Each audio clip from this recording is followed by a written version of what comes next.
to madalla yace wani bai yace mu bishira ba ko to insha Allah sannan kuma zamu koma ta wani bangare na daban akan akwai wani taro da muga cewa kaje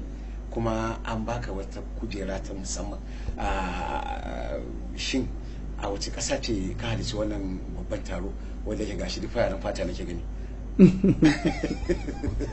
to wato shi kowane abu yana faruwa yadda Allah ya nufe shi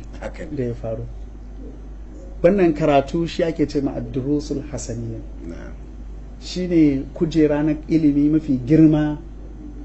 a ƙasan Morocco,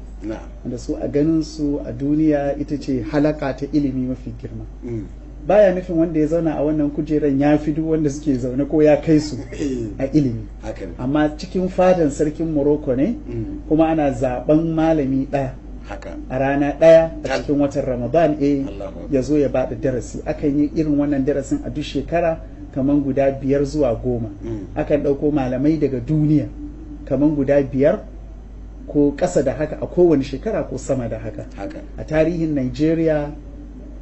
malamina, ubana na ruhi, malamina, sheikhina, surikina, Sheikh Sharif Ibrahim Salih Hussaini, Allah ya kara masa lafiya da yarda, shi kadai ne ya taba zama a wannan kujeran ya karantar har sau 2. To kuma da yassarewansu da sahalewansu da su sukan ga mutum ya cancanci abin da bai cancanta ba saboda kyakkyawan zatonsu, saboda haka suka zaɓi cewa wai nima in je in yi irin wannan karatun. To ai haka dai ya faru haka dai ya faru. To kuma na je na kaddamar da irin wannan karatun wato a shekara ta 2017 miladiya a cikin watan Ramadan, wanda kuma ya sami yabawa matuƙa daga shi sarkin ƙasar Morocco ɗin da kuma manyan Muhammad As-Sadis da kuma manyan malaman ƙasan da sauransu dai, amma dai duka wannan daga babin faɗin zuciyarsu ne da kyautata zatonsu. to madalla professor za mu sace dan waiwaye a dan tafiya